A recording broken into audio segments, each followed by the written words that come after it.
Before we jump in, if you find this video helpful, do me a solid and hit that subscribe button. It really helps the channel grow and lets me create more content just for you. Now let's talk about something that visits all of us, sometimes as an unwelcome guest that just won't leave: worry. You know that feeling, right? That knot in your stomach, your mind racing a million miles a minute, playing out every worst-case scenario. What if I fail the test? What if they don't like me? What if I lose my job? The what-ifs can feel endless and exhausting. I want to share a simple but powerful idea with you today. You don't have to worry. I know. It sounds easier said than done. You're probably thinking, easy for you to say. You don't know my situation. And you're right, I don't. But what I do know is that worry, in most cases, is a choice. It's a mental habit we've learned, a default setting our brains switch to when faced with uncertainty. Think about it this way. Worry is like paying interest on a debt you might not even owe.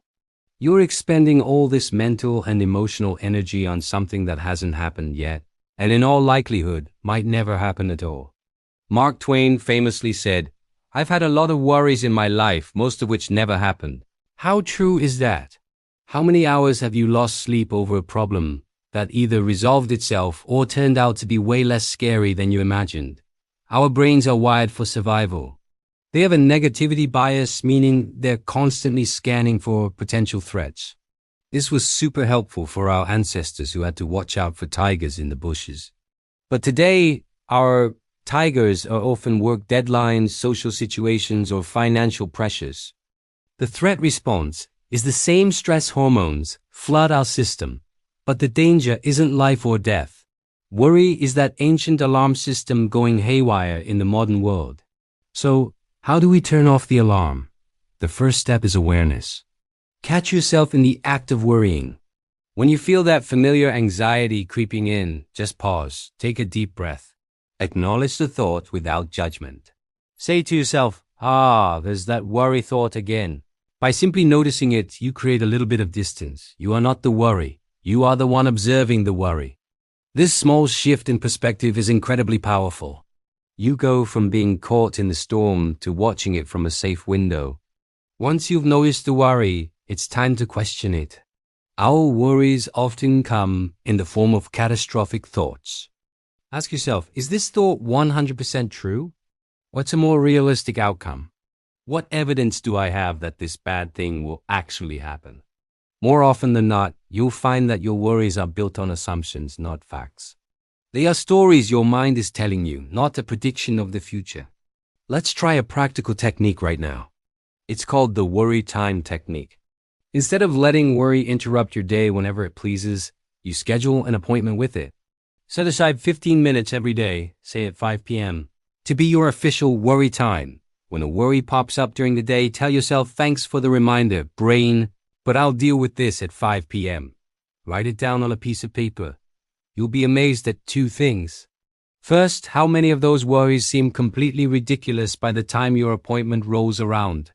And second, by containing the worry to a specific time, you reclaim the rest of your day. You're telling your brain who's in charge. Another powerful strategy is to shift your focus from the problem to the solution. Worry keeps you stuck in a loop of what if. Productive concern, on the other hand, asks, what can I do about this right now? If you're worried about an upcoming presentation, worrying won't write the slides for you. But you can break it down. You can spend 20 minutes researching. You can create an outline. You can practice your opening line. Take one small, manageable step. Action is the antidote to anxiety. It moves you from a place of helplessness to a place of empowerment. Even the tiniest step forward proves to your brain that you are capable and in control. And what about the things you can't control? This is a big one. We worry about the economy, about what other people think of us, about whether it will rain on our vacation. For these things, the key is acceptance, radical acceptance. It means acknowledging reality without resistance. You can't control the weather, but you can pack an umbrella. You can't control someone else's opinion of you, but you can choose to be proud of who you are. Fighting against reality is like trying to push a river upstream. It's exhausting, and you won't get anywhere. The moment you accept what you cannot change, you free up an immense amount of energy. Energy you can then use on the things you asterisk and asterisk change. Let's talk about the present moment. Worry almost never lives in the here and now. It lives in the future, in the land of what ifs. The best way to escape that land is to ground yourself firmly in the present. Try the 5, 4, 3, 2, 1 technique. Wherever you are, name 5 things you can see. 4 things you can feel: the chair beneath you, the fabric of your clothes. 3 things you can hear: the hum of the computer, a bird outside. 2 things you can smell. And 1 thing you can taste. This simple exercise pulls your brain out of the future and plants it right back in the reality of this moment. And in this very moment, are you okay? Usually the answer is yes. It's also crucial to remember that you are not alone in this. Everyone worries. But sometimes worry can become overwhelming and start to seriously impact your life. If you feel like you're drowning in anxiety and can't seem to get a handle on it, please consider talking to a professional.